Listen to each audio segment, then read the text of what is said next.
J'habitais à Paris avec mes deux parents jusqu'à ce que mon père et moi on a eu un rapport, ce qui a séparé mes parents. Du coup actuellement je vis avec ma mère. Donc ce rapport s'est passé quand j'avais 15 ans. Calme-toi. Donc tout d'abord, quand j'étais petite, j'étais super proche de mon père. C'était carrément l'homme de ma vie, entre parenthèses.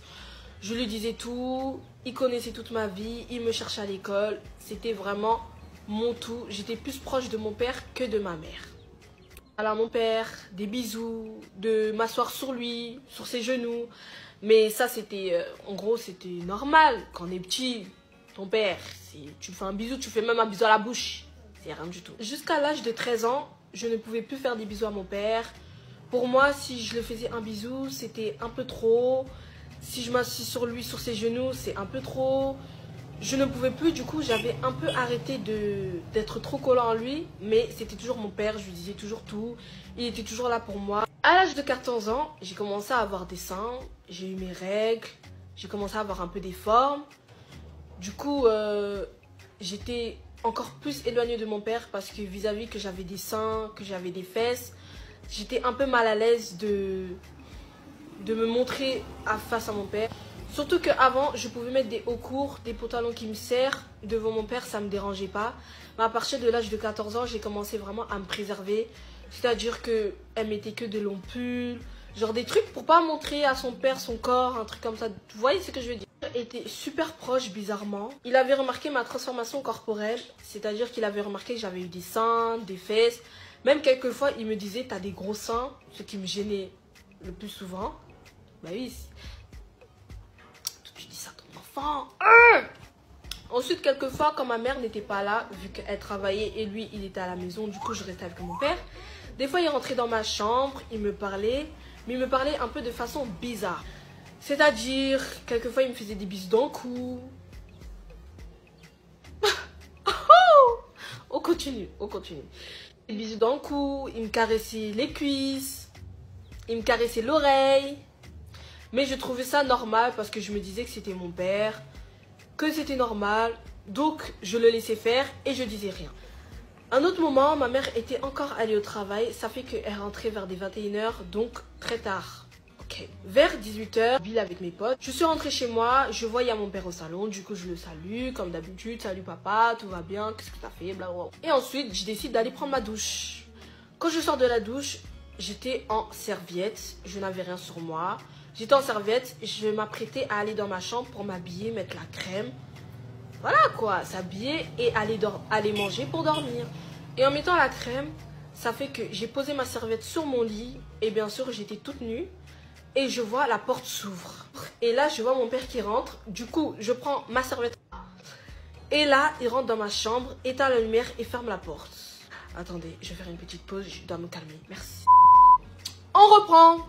Et enlève ma serviette et commence à m'embrasser. Je n'ai rien dit car c'est mon père.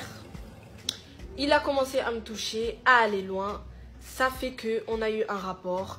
Mais je ne vais pas vous mentir que lors de ce rapport-là, j'ai ressenti du plaisir, de l'amour. Mais j'étais aussi surpris. Le lendemain, je décide de lui parler et lui demander pourquoi il a fait ça. Il me dit que depuis que je suis petite, enfin depuis l'âge de 13 ans, il a toujours voulu avoir un rapport avec moi. Car je l'enviais depuis longtemps. Attendez, mais il y a maman. Enfin, pourquoi moi, j'ai remis? Il a fait que ma mère était trop vieille, qu'il en avait marre et qu'il voulait de la nouveauté. Du coup, il a pris moi. Du coup, je n'ai rien dit, je suis partie. J'ai oublié de vous préciser qu'après ce rapport-là, il m'a supplié de ne pas dire à ma mère. Mais vu que c'est mon père et que je l'aime de tout mon cœur, j'ai préféré ne rien dire à ma mère. Donc les jours passent. On continue à avoir un rapport ensemble quand ma mère n'était pas là. Il rentrait dans ma chambre. Du coup, j'ai continué à rien dire jusqu'à l'âge de 15 ans. Mais j'ai décidé de le dire à personne, que ce soit ma famille, mes amis, ma cousine, mes soeurs. Un jour, je voulais le dire à ma mère, mais j'ai réfléchi que si je le dis à ma mère va porter plainte. Du coup, il va aller en prison. Et je serais mal de ne pas avoir mon père pendant un long moment, car mon père, je l'aime vraiment beaucoup. Je pourrais tout faire pour lui. Donc, j'ai vraiment décidé de le dire à personne pour pas qu'il ait de problème.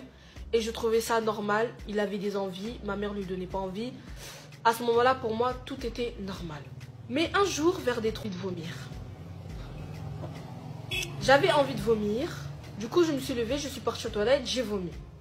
Je n'ai rien dit, je me suis dit peut-être je suis malade. Ce que j'ai mangé, ça m'a fait vomir, je n'ai rien dit. Je suis partie dormir. Du coup, 2 heures après, je suis repartie vomir. C'est que j'ai trouvé super bizarre. À ce moment-là, je savais vraiment pas quoi faire. Mais vu que ma soeur, elle savait mon histoire avec mon père, je décide de lui dire. Et là, ma soeur, complètement paniquée, décide de se renseigner sur internet. À ce moment-là, je comprenais pas pourquoi elle était choquée. Elle était pas bien. Elle était stressée. Mais elle a juste dit qu'il faut qu'on va à la pharmacie et acheter un test de grossesse. Je trouve que je suis enceinte. Enfin, pourquoi tu crois directement que je suis enceinte? Enfin, ça veut rien dire. Peut-être je suis malade. Peut-être j'ai un problème. Elle me dit non, il faut qu'on va à la pharmacie et on va acheter un test de grossesse. Du coup, vu que c'est ma grande soeur et s'y connaît mieux que moi, je lui dis ok, pourquoi pas. On va à la pharmacie, on achète le test de grossesse, tout ça, nanana. Il nous donne ce qu'on doit faire, il nous explique comment faire, tout ça. Donc, on a pris le test de grossesse, on a fait ce qu'il y avait à faire. C'était positif. Le test était positif, donc ma soeur et moi, on était super choqués. À ce moment-là, j'arrivais même pas à y croire. J'ai commencé à pleurer, à être en colère. J'étais super mal de moi et de ce que mon père m'avait fait. J'étais vraiment mal à ce moment-là, car je ne pensais pas que ça allait emmener jusqu'à là. Après cela, ma soeur m'a poussé à le dire au plus vite à ma mère, sinon c'est elle qui le ferait à ma place. Et moi, bien sûr, je ne voulais vraiment pas qu'elle le dise à ma mère. Donc, ce que j'ai fait, je lui ai dit d'attendre et que j'allais le dire moi-même à ma mère. À ce moment-là, mon père était au salon, il était dans sa chambre. Moi et ma soeur, on va dans sa chambre. J'étais super pas bien. J'étais en sueur. Je tremblais de partout. Je rentre dans la chambre et directement ma mère, elle me voit et elle sait qu'il y a un problème. Parce que à ce moment-là, je vous promets que ma tête, elle est composée. J'étais vraiment pas bien du tout. Donc je décidais de parler avec ma mère. Je s'assois. Elle décide de m'écouter. Donc je lui raconte du début à la fin qu'est-ce qui s'est passé, comment ça s'est fait. Elle était super choquée. Elle a commencé à pleurer. Elle n'y croyait même pas. Elle croyait que je mentais au tout début. Mais je lui ai dit que ce n'était pas de ma faute, que c'est mon père qui a voulu tout ça. Je lui ai à peine dit que j'ai eu un rapport avec mon père, qu'elle était super mal. Et il y avait encore la partie de lui dire que j'étais enceinte. Ce qui me faisait le plus peur. Du coup, je lui ai aussi avoué que j'étais enceinte. Elle n'y croyait pas. Elle pensait qu'elle était dans un rêve. Elle était choquée. Elle pleurait. Elle était mal. Elle était en colère. Elle avait de la haine contre mon père. Directement, elle est partie au salon. Elle a insulté. Limite, elle le frappait. Elle était en colère. Elle avait de la haine. Mon père ne disait aucun mot. Il avait la tête baissée. Je pense qu'il avait super honte de lui. Il n'osait même pas nous regarder dans les yeux, ma soeur, moi et ma mère. Il avait juste la tête baissée. Tellement qu'il avait honte de lui, de ce qu'il m'avait fait. C'est parti en embrouille pendant 2 heures. Ils n'arrêtaient pas de s'embrouiller. Il y avait des cris partout, des pleurs, il y avait de tout. À ce moment-là, c'était vraiment la pire journée de ma vie. Ma mère décide de faire nos valises pour qu'on parte loin d'ici et loin de mon père. Elle a fait nos valises, mais vu qu'il faisait tard, elle a décidé de passer encore une nuit à la maison. Mais bien sûr, ce jour-là, j'ai dormi avec ma mère. Le lendemain, ma mère s'est directement réveillée. Elle nous a réveillés, on s'est préparés. On a fait nos valises pendant 2 heures au moins. On a pris toutes nos affaires, on n'a rien laissé. On est parti à la gare, on a pris nos billets et direction dans une autre ville, chez la sœur de ma mère. En arrivant chez elle, elle était surprise de nous voir comme ça d'un coup. Elle s'est directement demandé qu'est-ce qui s'est passé. De se poser au salon et de tout lui dire, de lui raconter. La sœur à ma mère était super choquée, elle était déçue, elle avait de la haine. Donc elle a conseillé ma mère de lui dire à la police au plus vite pour porter plainte, pour qu'il puisse aller en prison. Mais ma mère a décidé de le dire à personne. Mais elle a coupé les ponts avec lui pour qu'on ait avorté quelques jours après qu'on soit arrivé chez la sœur de ma mère. Donc les années passent et tout. On n'a plus jamais eu contact avec mon père. Je ne l'ai plus jamais vu. Même peut-être qu'il est mort, je ne sais pas. Jusqu'à maintenant. Fin de la story time.